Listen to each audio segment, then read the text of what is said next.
Kabajikan Rahayu. Yang saya hormati Bapak Wakil Ketua MPR Republik Indonesia, Bapak Profesor Dr. Fadel Muhammad. Yang saya hormati Bapak Menteri Pembangunan Nasional, Badan Perencanaan Pembangunan Nasional, Bapak Dr. Honoris Causa, Insinyur Suharso Manoarfa. Yang saya hormati rekan saya berjuang di PDI Perjuangan, Mas Arya Bima, Wakil Ketua Komisi 6 DPR RI, kemudian seluruh ketua-ketua Dekopinwil se-Indonesia, ketua-ketua Dekopinda se-Indonesia, Induk Koperasi se-Indonesia, para pimpinan paripurna, pengawas, dan seluruh rekan-rekan gerakan koperasi seluruh Indonesia. Salam hormat kami sampaikan.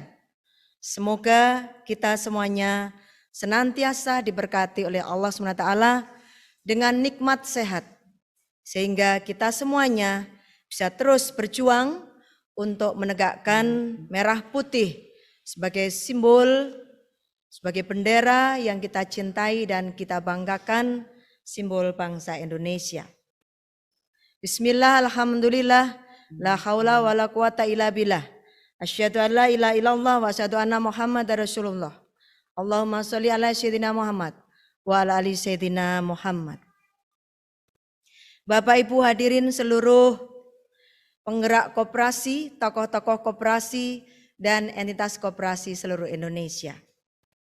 Puji syukur pantas kita patutkan, kita panjatkan kehadirat Allah SWT, Tuhan yang Maha Esa, yang memberikan kita sampai hari ini nikmat sehat di tengah-tengah di mana seluruh rakyat bumi di atas bumi ini, tidak terkecuali Indonesia, berjuang untuk selamat dari pandemi COVID yang sedang melanda di seluruh muka bumi, terutama di negeri kita yang kita cintai.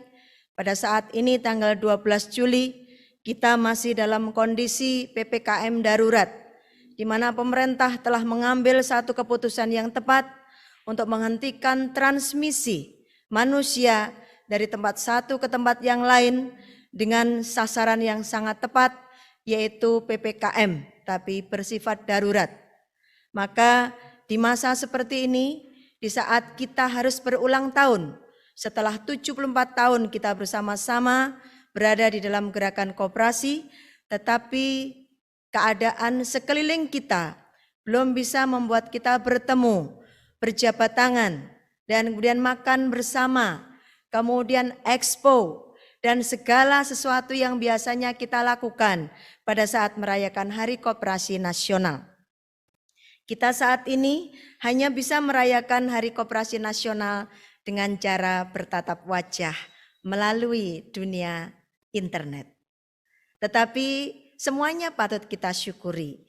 Walaupun kita hanya bertatap wajah melalui internet, kita masih bisa melihat rekan-rekan kita dengan segala keindahannya, dengan segala kesehatannya, dengan segala kemampuannya, dan punya waktu untuk bisa bersama-sama memperingati hari yang sangat bersejarah bagi kita semua pelaku gerakan koperasi di Indonesia. Maka pandemi bukanlah halangan. Seperti yang disampaikan oleh Bapak Bimo tadi, bahwa pandemi harus membuat kita lebih kreatif dan inovatif. Bagaimana mengembangkan koperasi Indonesia agar kemudian mampu menjadi entitas ekonomi sebagai solusi bangsa di tengah-tengah pandemi. Ibu dan Bapak sekalian yang saya hormati, seluruh elemen koperasi se-Indonesia, para pejuang koperasi, para pakar koperasi, para pelaku koperasi, seperti yang biasanya kita sampaikan, bahwa sampai hari ini sesuai dengan anggaran dasar Dekopin melalui Kepres 6 tahun 2011, bahwa Dekopin mengemban 3 fungsi.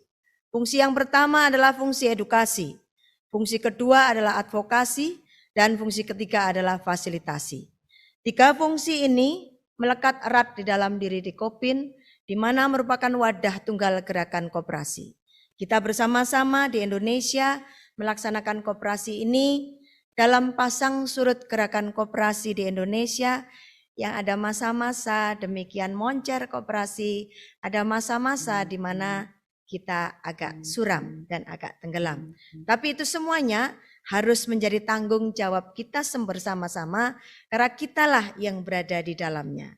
Akan tetapi Ibu dan Bapak sekalian, karena koperasi ini hari ini tidak hanya menjadi bagian daripada tupoksi maupun bidang kegiatan Kementerian Koperasi, tapi juga menjadi bagian daripada kegiatan-kegiatan di banyak kementerian yang lain.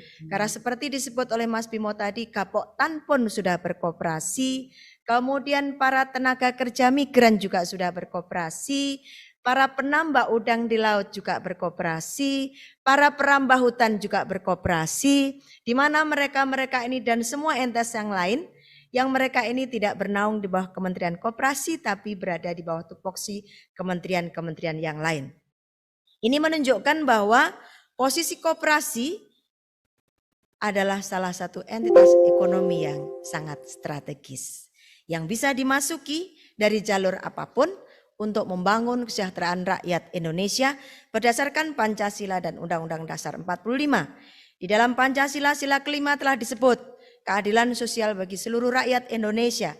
Tentu saja bagi kita gerakan koperasi, keadilan sosial ini mampu akan diwujudkan apabila koperasi-koperasi di Indonesia mampu bekerja dengan baik dan mampu mengayomi, melindungi seluruh anggota-anggotanya yang di sana adalah rakyat Indonesia. Ibu Bapak sekalian saya hormati, tahun ini kita mengambil tema transformasi digital koperasi menuju bisnis modern yang kuat dan bermartabat. Ini bagian daripada ikhtiar kita, upaya kita bahwa dunia hari ini sudah tidak lagi di atas kertas, tapi dunia ini sudah ada di atas HP, di atas komputer, di atas gadget, di atas apa saja yang berbau elektronik dengan mengandalkan internet sebagai satu-satunya alat untuk membuat kita semua terhubung di seluruh dunia. Tidak hanya di Indonesia, tapi di dunia. Sehingga apa yang sekarang kita lakukan dengan tematikal ini adalah bagaimana kita berpikir seluruh gerakan koperasi penting sekali bagi kita untuk bertransformasi kepada digitalisasi karena zaman menuntut ini. Era teknologi 4.0 terjadi disruption, tetapi juga terjadi yang namanya abundance. Abundance artinya adalah bahwa kita semuanya diberikan sesuatu yang berlimpah. Berkelimpahan ini memberikan sesuatu yang penting untuk kita, bahwa bersama-sama kita akan menikmati teknologi ini untuk kesejahteraan masyarakat. Terutama masyarakat kita, yaitu anggota-anggota kita. Bagaimana seandainya kita tidak mengikuti ini, maka saya menyebut salah satu merek ternama tas wanita maupun laki-laki. Tetapi tidak bermaksud untuk promosi. Kalau kerak bumi yang lama itu namanya fosil. Nah maka kemudian kita bersama-sama kalau tidak mengikuti disruption ini dan abundance ini, mungkin kita bisa akan menjadi artefak. Jadi tinggal fosil-fosilnya saja. Maka untuk bisa naik, untuk bisa mengikuti perkembangan zaman ini, kita tidak boleh ketinggalan. Digitalisasi menjadi salah satu hal yang pokok untuk kita lakukan karena kita akan terhubung dari satu produk ke produk lain, dari satu produsen ke konsumen yang lain, dari satu negara ke negara lain, cukup dengan internet dan digitalisasi. Kita bisa berbelanja ke Inggris, kita bisa berbelanja ke Italia, kita bisa berbelanja ke Vietnam, ke Singapura, ke Malaysia, ke Cina, ke Jepang. Hanya dengan adanya cukup gadget saja. Ini adalah tuntutan zaman. Maka kita pun juga pada kesempatan ini memasukkan ini sebagai satu tematikal besar agar kemudian kita tidak tertinggal oleh zaman. Koperasi-koperasi besar dunia yang mereka sudah sangat modern sehingga mereka mampu juga mengokohkan dirinya masuk di Indonesia. Salah satunya, kalau saya salah menyebut tolong dimaafkan. Menurut rekan-rekan saya, Ace Hardware adalah koperasi. Mondragon adalah koperasi. Barcelona adalah koperasi. Artinya apa? Bahwa koperasi mampu masuk ke ranah apapun, bahkan sepak bola yang disukai oleh bapak-bapak, yang disukai oleh kelompok-kelompok anak muda untuk mereka olahraga dengan sehat tanpa banyak alat.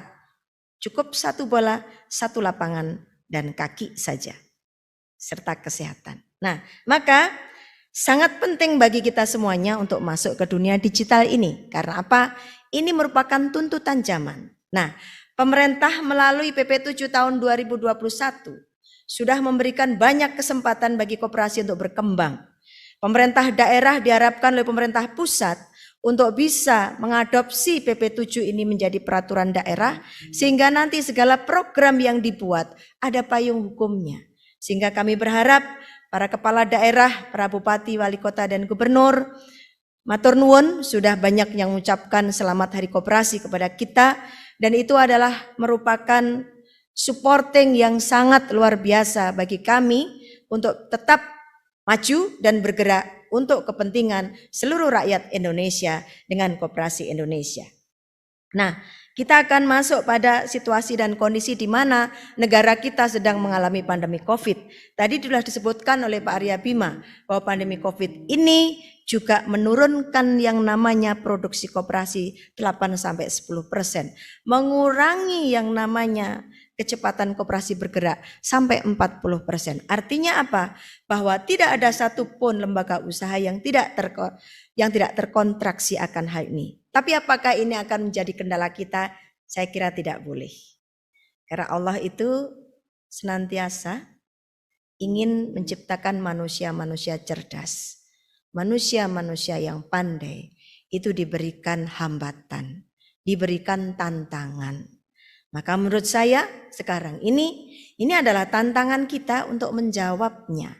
Dengan segala kecerdasan akal kita, dengan kecerdasan teknologi, bagaimana kita menjawab tantangan zaman ini, tantangan situasi dan kondisi. Seumur saya lebih dari 50 tahun, baru kali ini saya melihat pandemi yang menghebat. Baru sekali ini. Artinya apa? Bahwa ini terjadi sekian puluh tahun yang lalu pernah terjadi wabah pes, kemudian yang parah itu adalah influenza. Nah sekarang ini kita hidup di dalam situasi seperti ini, tapi menurut saya kita harus punya keberanian. Keberanian apa? Keberanian untuk tetap berada dan berjuang di tengah-tengah pandemi COVID ini dengan tidak berhenti berpikir, mencari alternatif solusi untuk bisa menjadikan kita tetap eksis. Memang ada banyak koperasi turun, omsetnya turun, asetnya karena pandemi COVID. Tapi tentu saja ini bukan satu hal yang harus menjadikan kita kemudian termenung dan tidak berpikir. Maka justru dengan ini mari kita ciptakan peluang-peluang kerja yang sebenarnya melalui PP 7 tahun 2021 pemerintah sudah memberikan sebuah kesempatan pada semua koperasi, space project yang bisa dikerjakan koperasi bisa sampai angka 15 miliar.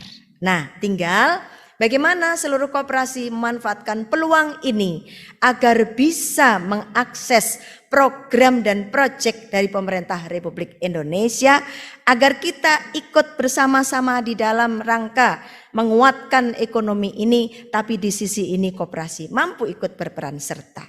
Sehingga dalam kesempatan ini saya mengharap dan mendorong rekan-rekan saya sebagai pelaku-pelaku bisnis koperasi.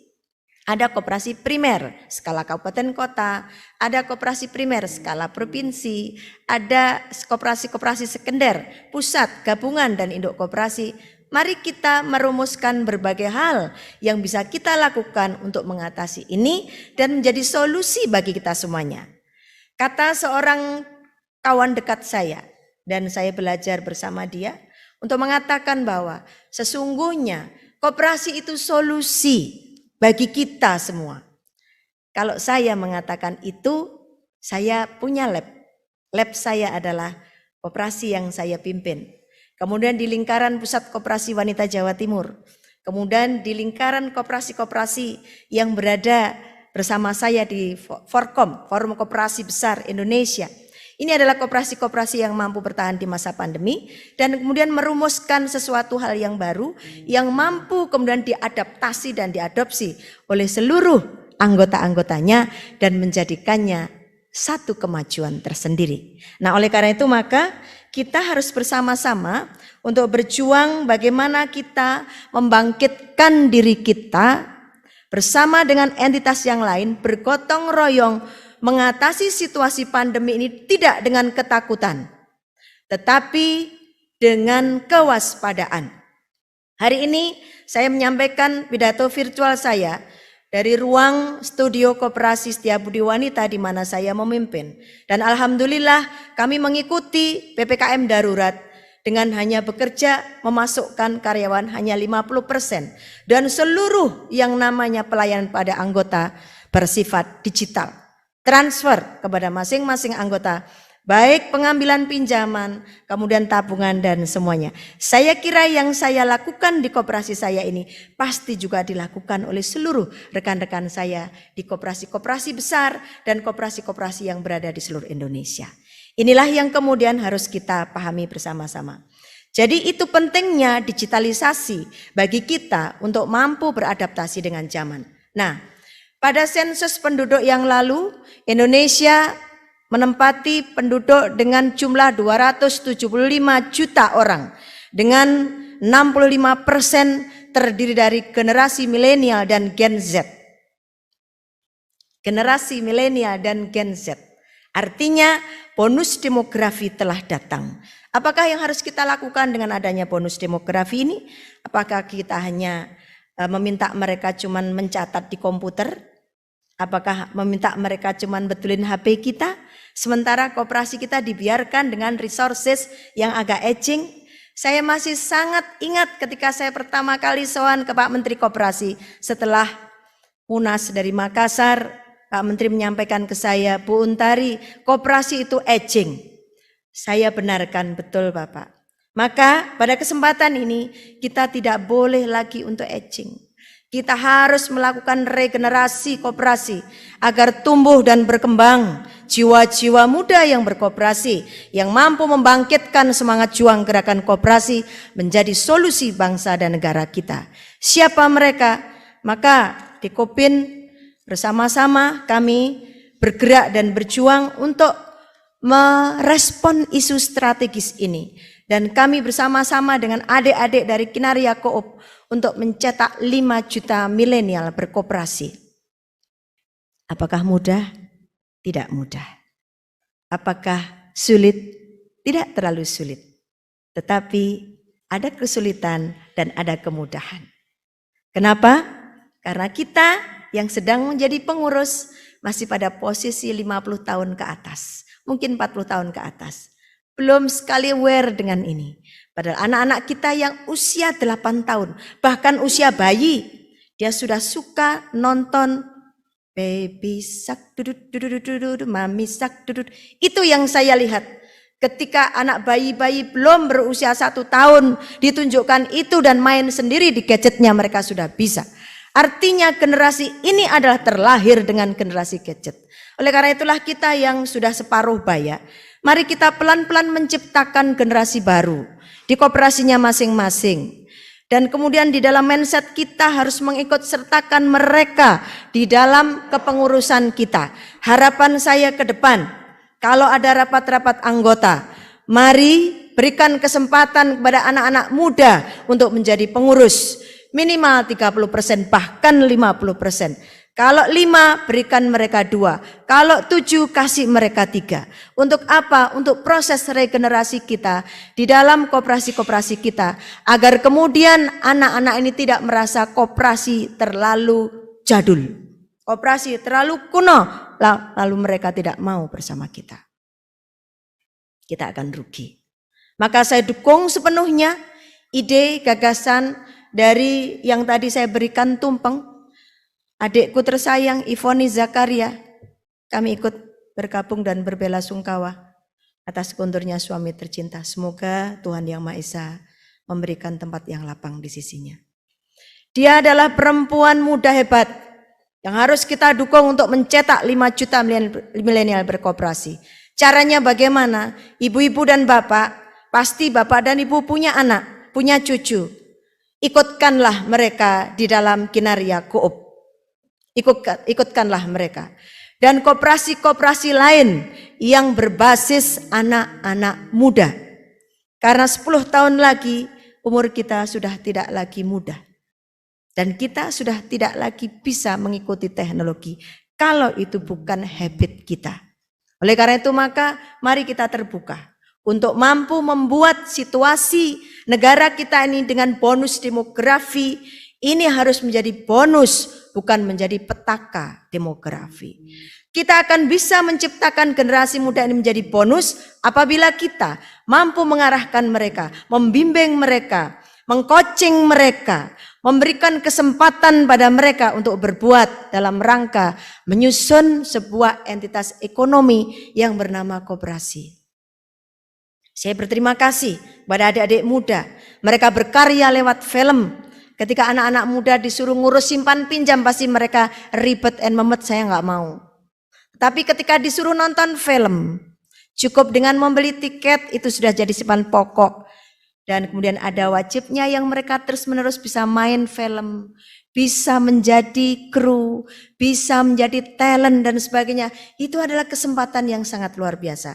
Maka saya berikan kesempatan pada seluruh ketua-ketua Dekopinwil, gandenglah OSIS-OSIS di masing-masing provinsi. Ketua-ketua Dekopinda, gandenglah OSIS-OSIS untuk anak-anak SMP dan SD.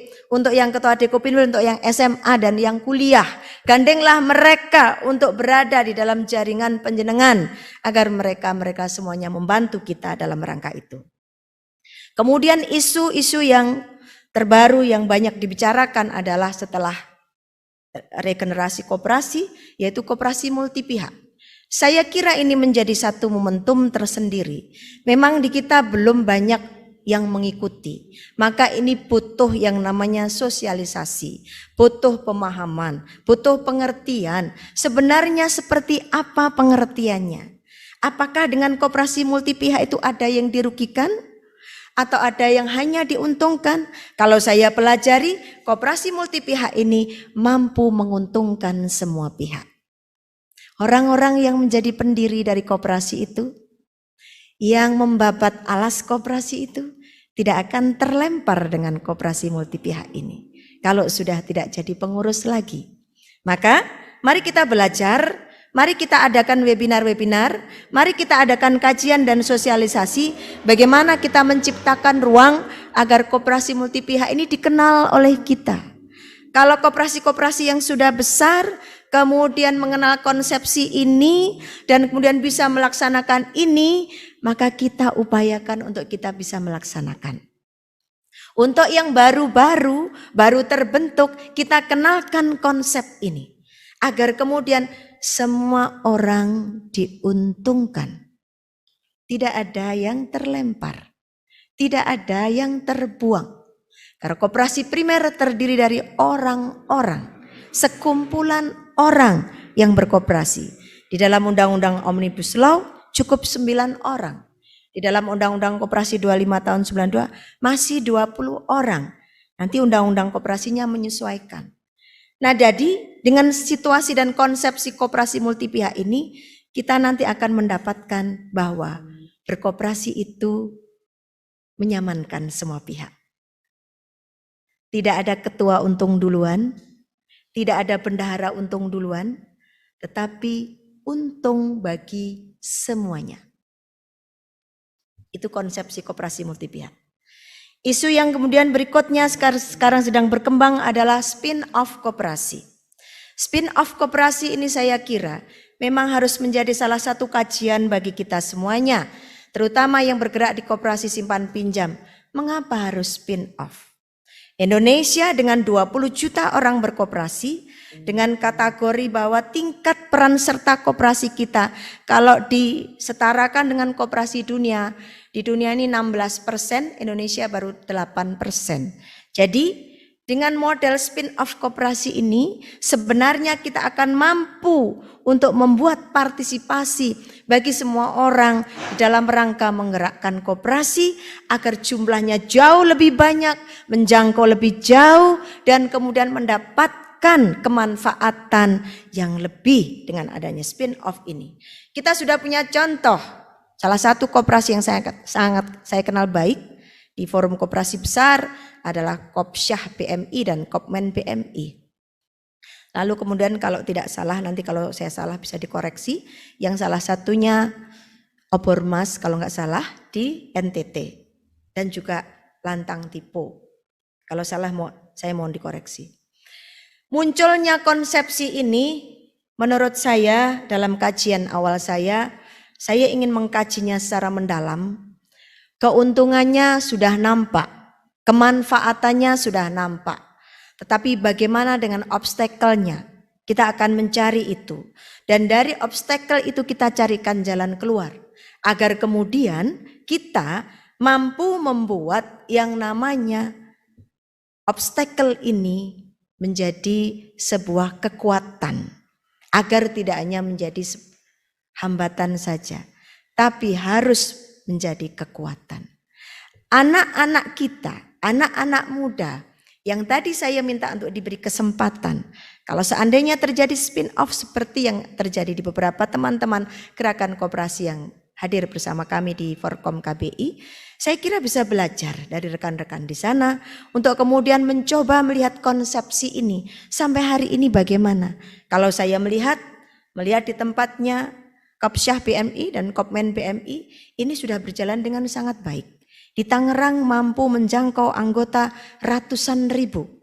Kalau tidak salah sudah 250.000 lebih anggota yang mampu dijangkau. Nah ini merupakan satu kemanfaatan yang besar. Kalau kita bisa melakukan itu dan memberikan manfaat yang besar, mengapa tidak? Mengapa tidak? Karena itu akan menjadi spirit kita untuk membangun dan ikut bagaimana pemerintah Republik Indonesia ini membangun kesejahteraan bersama melalui gerakan koperasi. Jadi tentang spin-off ini, mari bersama-sama. Nanti saya minta diadakan webinar 3 kali. 1 tentang spin-off, 2 tentang koperasi multi pihak, 3 ini yang saya mau bicarakan, yaitu ada koperasi-koperasi wanita di Jawa Timur. Lalu diduplikasi di Aceh, karena dulu pernah belajar di tempat kami. Kemudian diduplikasi di Jogja. Diduplikasi oleh dulu kalau tidak salah Bapak Menteri Koperasi yang dulu, Bapak Surya Dharma Ali, pernah menciptakan 2000 perkasa. Koperasi sehat sejahtera berbasis sistem tanggung renteng. Sistem ini bagi kami yang berada di lingkaran Pusat Koperasi Wanita Jawa Timur, kami sudah tahu manfaatnya yang sangat besar. Sistem ini memberikan respon tentang bagaimana prinsip-prinsip koperasi, nilai-nilai koperasi di dalam jati diri koperasi itu betul-betul mampu dilaksanakan. Karena sejatinya intisari dari sistem ini adalah gotong royong. Contohnya, saya melakukan penelitian bersama dengan LP4 Trisakti di 31 primer dengan model sistem tanggung renteng. Kami teliti di masa pandemi yang kemarin, belum yang PPKM yang tahun 2020. Hasilnya adalah mereka tetap eksis di masa pandemi. Kata kuncinya apa? Kata kuncinya adalah gotong royong oleh seluruh anggota. Karena anggota ini sejatinya adalah pemilik koperasi, pengguna koperasi, dan pemeran serta koperasi. Sehingga kalau tadi Mas Bimo mengatakan, saya geser sedikit, ada anggota kok kemudian ngeroyok koperasinya, minta ke koperasinya ini dan itu. Bagaimana bisa begitu? Itu artinya anggota belum berfungsi sebagai anggota, tapi masih berfungsi sebagai nasabah. Kalau pengalaman kami di Pusat Koperasi Wanita Jawa Timur yang sekarang tersebar di Jawa Timur dan kemudian waktu gubernurnya Pak Dekarwo, sebagian pembentukan Kopwan yang pertama menggunakan sistem tanggung renteng, tidak ada anggota yang kemudian nuntut koperasinya. Kenapa? Karena mereka tahu bahwa mereka adalah anggota, bahwa mereka adalah pemilik. Karena mereka tahu tiap bulan diberikan laporan oleh koperasi melalui kelompok-kelompok binaan karena anggota diorganisir di dalam kelompok-kelompok binaan tersebut. Sistem ini sudah diadopsi oleh PNPM, zaman PNPM dulu, lalu diadopsi oleh PNM, lalu diadopsi oleh Bank UMKM Jawa Timur. Saya kemarin melihat ada beberapa koperasi di Aceh. Saya tanya pada teman-teman di Aceh, apakah itu dulu yang pernah belajar di Puskuan Jati melalui program yang waktu itu kalau tidak salah bersama IOM. Puskuan Jati membantu di sana kalau tidak salah selama 6 bulan untuk menciptakan wanita-wanita berkoperasi. Nah, sistem ini adalah sistem yang sangat fair, yang mengadopsi dengan sungguh-sungguh yang namanya jati diri koperasi. Bagi koperasi-koperasi yang anggotanya dididik, ada pendidikannya seperti koperasi-koperasi model tanggung renteng dan koperasi-koperasi kredit. Mungkin yang lain juga, cuman saya belum tahu, belum dapat banyak pengetahuan tentang itu. Mungkin dari teman-teman yang lain. Ini nggak akan pernah yang namanya anggota menuntut karena mereka tahu bahwa mereka adalah pemilik. Maka ketika koperasi dalam posisi oleng bagaimana? Ya kita rapat anggota, kita ngomong. Koperasi itu kalau untung maka sebagian besar dikembalikan ke anggota.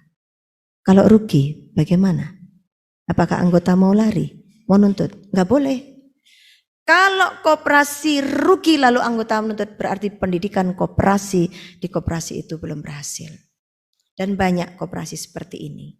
Maka saya selaku Ketua Umum Dekopin meminta kepada semua teman-teman pelaku gerakan koperasi, mohon lakukanlah 7 prinsip koperasi itu, terutama pendidikan anggota ini dilaksanakan dengan sebaik-baiknya. Lembaga penjamin simpanan koperasi, it's okay, saya setuju. Tetapi anggota tidak boleh lari dari tanggung jawabnya sebagai anggota. Karena koperasi itu dibentuk dan dibangun oleh anggota.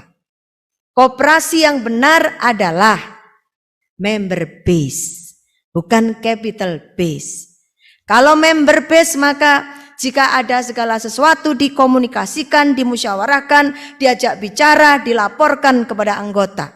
Maka tidak akan pernah terjadi yang namanya koperasi dikejar-kejar oleh anggota. Yang ada adalah anggota memahami dan mengerti bagaimana cerita koperasinya. Apakah Bu Untari pernah ngalami? Pernah. Koperasi saya pernah jatuh tahun 81. Tapi tetap menggelorakan dari 5.000 tinggal 360. Tapi tetap ibu-ibu pengurusnya menggelorakan semangat berkoperasi. Sampai kemudian saya masuk tahun 96. Sampai hari ini segalanya yang kami punya adalah gotong royong dari anggota. Itu karena apa? Karena anggota mengerti. Karena anggota tahu bagaimana perjalanan koperasi. Harapan saya, keinginan negara kita, Republik Indonesia, bahwa kita harus naik kelas koperasinya, tetapi tidak boleh meninggalkan jati diri koperasi. Naik kelas yes, dan harus. Tetapi jati diri koperasi harus tetap dilakukan. Contoh-contoh tentang itu sudah ada. Yang kemarin oleh majalah Peluang diberikan 100 besar koperasi Indonesia dengan award, itu ada beberapa koperasi yang betul-betul mampu melakukan pendidikan anggotanya, melaksanakannya, walaupun jumlahnya ratusan ribu. Jadi artinya tidak ada kata tidak bisa melakukan pendidikan anggota, tetapi hanya kata mau atau tidak mau untuk melakukan pendidikan anggota. Kalau kita ingin benar-benar menjadi koperasi yang hebat, bangkit di masa pandemi, gotong royong itu kuncinya.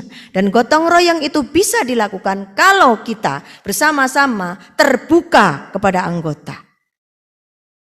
Sekali lagi, terbuka kepada anggota. Terbuka, transparan bukan berarti telanjang. Tetapi selalu ada hal-hal yang bersifat strategis, taktis, yang dikuasai oleh pengurus dan pengawas bersama manajemen, yang kemudian pada saat tata kelola ini membutuhkan ketenangan di dalam rangka untuk mengelola ini, untuk awal belum dibuka secara merata. Tapi seluruh tata kelola yang akan dilakukan disampaikan dengan benar kepada seluruh anggota, sehingga anggota memahami semua ini. Inilah sebenarnya kalau Bapak Menteri Koperasi sering saya lihat, beliau pengen koperasi harus naik kelas. Sekarang kontribusinya berdasarkan penelitian kemarin survei 3,9 atau 4%. Dan Pak Menteri minta 5,5%. Mari Pak bergandeng tangan dengan kita. Kami siap untuk membangun dan bersinergi dengan pemerintah. Sejatinya karena model koperasi di tempat kita, bahwa negara masih mengurus koperasi ini dengan baik, mulai dari Kementerian Koperasi, Dinas Koperasi Provinsi, dan Dinas Koperasi Kabupaten Kota. Maka kita harus bersinergi dengan pemerintah daerah dan pemerintah Republik Indonesia. Nanti kalau ada keluhan, waduh mohon maaf Ibu, di tempat saya kepala dinasnya belum aware gini, ya didatangi, silahkan kemudian memperkenalkan diri sebagai entitas ketua-ketua Dekopinda untuk menyampaikan bahwa jumlah koperasi begini, yang RAT segini, petugas koperasi dari dinas koperasi nggak banyak, maka kami membantu untuk bisa membuat koperasi ini jadi baik. Mari kita bersinergi dalam program. Untuk urusan edukasi, berikanlah itu kepada Dekopinda, Dekopinwil, dan Dekopin. Untuk urusan advokasi juga begitu, fasilitasi, kerjakanlah itu bersama dengan pemerintah. Disiapkan kredit, baik itu kredit untuk koperasi di LPDB maupun kredit di bank-bank umum pemerintah dengan skema yang sangat jelas. Maka untuk bisa masuk ke sana, saya kira tata kelola di koperasi masing-masing harus diperbaiki. Kita harus jujur bahwa masih banyak kekurangan di tempat kita. Tapi kita harus optimis bahwa kekurangan itu bukanlah kelemahan. Karena kekurangan itu masih akan mampu kita bersama-sama lakukan untuk bisa kita lengkapi dan kemudian kita bergerak maju, bangkit, bergerak serentak untuk bisa berdiri sebagai pelaku ekonomi yang betul-betul gagah. Untuk gagah bagaimana? Harus ada integritas dari para pengurus dan pengawasnya.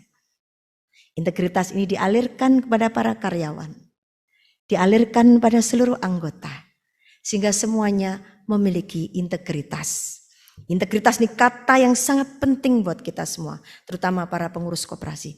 Tanpa integritas tidak akan pernah ada trust. Quote saya hari ini itu. Tanpa integritas tidak akan pernah ada trust. Mengapa ada koperasi-koperasi besar mampu membangun, mampu tidak runtuh di masa pandemi? Karena ada trust. Trust itu dibangun dari kinerja, dibangun dari integritas kita di dalam menghadapi setiap persoalan yang ada di koperasi. Maka saya sarankan seluruh pengelola koperasi, manajemen, kemudian pengurus, pengawas harus punya integritas diri. Agar kemudian kita mampu membangkitkan dan memompa semangat juang dari semua orang-orang yang berada di dalam asuhan kita. Karena tanpa itu kita tidak akan pernah bisa bergerak dengan baik. Kalau ada koperasi jumlahnya 5 orang lalu mendunia, apakah itu salah? Ya enggak salah. Kalau di Indonesia enggak boleh karena masih 9. Tapi kata adik saya namanya Suroto itu, Mbak, Mondragon itu dulu dari 2 orang. Ya awalnya 2, sekarang udah puluhan ribu, mungkin sudah ratusan ribu. Dan mampu melakukan apa saja. Maka startingnya ketika diberikan kemudahan di dalam undang-undang koperasi, di dalam Omnibus Law untuk 9 orang berkoperasi, bukan berarti kemudian disiasati cukup 9 saja. Karena kalau cukup 9 saja berarti kita tidak mampu untuk mengembangkan keanggotaan koperasi yang hasilnya tentu saja SHU itu dikembalikan pada sebagian besar anggota. Sekarang terminologi baru terkait dengan bagaimana hubungan koperasi dan UKM. Saya sangat setuju dengan quote bahwa koperasi adalah wadahnya UKM. Sehingga kita tidak perlu menentangkan antara koperasi dan UKM. UKM bisa masing-masing orang.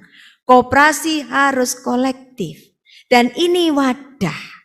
Maka rekan-rekanku sekalian semua pelaku se-Indonesia, wadailah UKM-UKM itu. Menteri kita sudah memberikan peraturan menteri untuk koperasi mewadahi UKM. Dan UKM-UKM yang ingin mendapatkan kredit dari koperasi harus bergabung di koperasi. Ayo ini kita sambut. Ayo ini kita sambut. Untuk apa? Untuk membuat kita menjadi rumah besar bagi UKM-UKM kita. Sebagai praktek lab saya di koperasi saya. Dari hampir 10.000 anggota saya yang kira-kira 850 orang itu punya adalah UKM.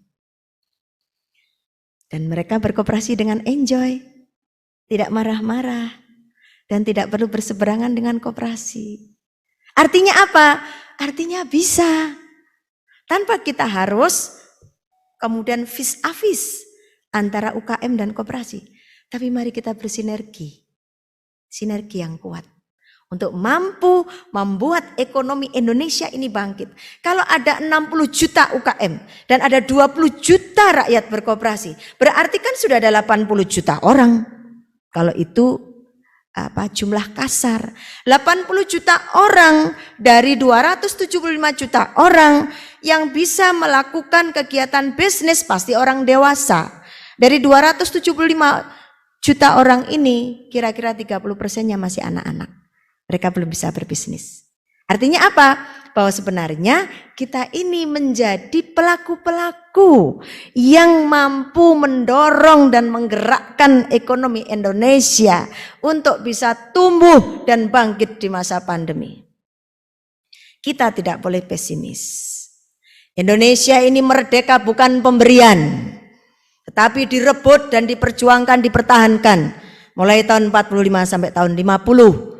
Sehingga kita tidak boleh melupakan jasa para pahlawan kita. Spiritnya adalah kita bangsa yang heroik, yang tangguh, yang kokoh, bangsa pejuang. Kemerdekaannya bukan diberi, tetapi diperjuangkan dengan bambu runcing melawan tank-tank. Nggak logis kan? Tapi kenapa bisa? Kata ahli sejarah, saya S1, saya jurusan sejarah bersama teman-teman ahli sejarah. Ada yang namanya romantisme dan spirit. Di spirit itulah yang sebenarnya menggerakkan kita untuk mampu bangkit di masa-masa apapun. Mari kita semuanya bangkit di masa apapun. Jadi mari kita kuatkan koperasi-koperasi kita untuk menjadi tangguh di masa pandemi. Kalau belum baik silahkan diperbaiki. Kalau sudah baik, share-lah kepada teman-teman yang lain. Kita bekerja sama, bergandeng tangan, bergotong royong untuk memenuhi kebutuhan anggota. Yang anggota itu adalah rakyat Indonesia. Kalau kita berkaca pada negara-negara lain, gak usah jauh-jauh ke Jerman, di Singapura saja ada NTUC. Kenapa mereka bisa besar? Itu karena mereka mau, karena mereka mampu, karena mereka konsisten, karena mereka punya integritas. Maukah kita begitu? Ayo, kalau mau. Saya bersedia untuk menjadi orang yang senantiasa diajak berpikir dan berbicara untuk itu. Tidak hanya berbicara, tapi bekerja. Maka saya minta kepada induk-induk koperasi, kepada ketua-ketua Dekopinil dan jajarannya, kepada ketua-ketua Dekopinda dan jajarannya, kepada para koperasi primer, koperasi sekunder, yang sebagai pelaku koperasi, lakukanlah dan implementasikan jati diri koperasi. Yang sebagai pendamping atau kita, fungsi kita di Dekopin ini, lakukanlah itu tanpa menunggu diperintah. Kata Bung Karno, kita ini tidak boleh jadi bangsa kuli. Kulinya bangsa-bangsa. Apa salah satu bangsa kuli cirinya? Bekerja kalau diperintah dan dilihat. Kalau kita tidak ingin seperti itu, do the best. Jadilah yang terbaik di tempatnya masing-masing. Ya, work hard, kerja keras, do the best. Di tempatnya masing-masing dengan jati diri koperasi.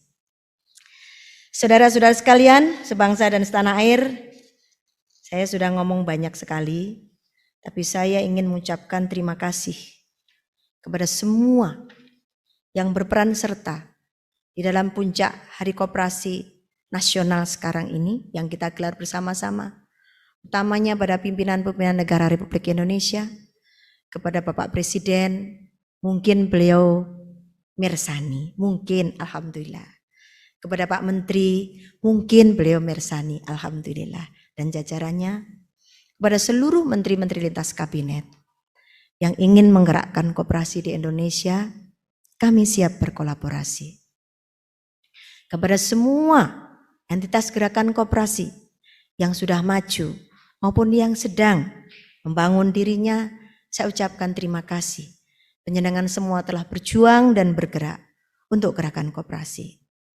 Pasti di alam kubur sana, di surga sana, Bung Karno dan Bung Hatta akan tersenyum. Anak-anakku sudah pinter, sudah mau menjadikan koperasi itu sebagai entitas ekonomi yang berkeadilan sosial. Saya yakin, seyakin-yakinnya beliau berdua di alam baka, di alam yang sudah dekat dengan Allah SWT. Beliau akan memberikan restu, akan memberikan auranya pada kita untuk terus-menerus kuat,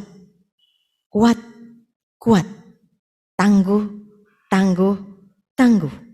kokoh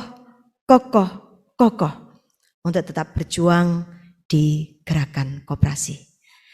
Demikian yang bisa saya sampaikan. Sambutan saya di Hari Koperasi Nasional ke-74. Semoga Allah SWT mendampingi, mengayomi kita semua, memberikan perlindungan, memberikan berkah rezeki yang murah dan penuh manfaat, yang mudah dan senantiasa berlimpah, dan kita senantiasa diberikan jalan yang lurus untuk menjadi pribadi-pribadi yang memiliki integritas. Selamat Hari Koperasi ke-74 dengan transformasi digital menuju bisnis koperasi modern untuk menuju koperasi yang kuat dan bermartabat. Mari bersama-sama bulan Juli, Hari Koperasi sepenuhnya bulan ini kita penuhi dengan kegiatan-kegiatan koperasi. Tidak harus bertatap muka, walaupun kita hanya bertatap alat gadget. Tidak menjadi persoalan, yang penting hati kita gembira dan bahagia. Itu akan meningkatkan imun kita semua. Jaga kesehatan masing-masing, patuhi prokes, patuhi amanat pemerintah, agar kita segera usai dari pandemi ini. Kalau toh pandemi ini tidak akan usai, maka kita semua harus berdamai dengan pandemi ini. Agar kita bersama-sama hidup tenang dan kemudian tentram di tengah-tengah ketidakpastian dan di tengah-tengah ketidaknyamanan. Intinya, mari kita berserah, sabar, tawakal, ikhlas menghadapi semua rintangan yang akan kita hadapi di masa-masa pandemi ini. Bismillahirrahmanirrahim. Dengan menyebut nama Allah yang Maha Pengasih dan Penyayang, Tuhan yang Maha Esa. Mari bersama-sama bangkitlah koperasi Indonesia, majulah Indonesiaku, jayalah koperasi Indonesia selama-lamanya. Ihdinas syiratal mustaqim. Wassalamualaikum warahmatullahi wabarakatuh. Om Santi Santi, Namo Buddhaya, Shalom, salam kebajikan, Rahayu, Merdeka.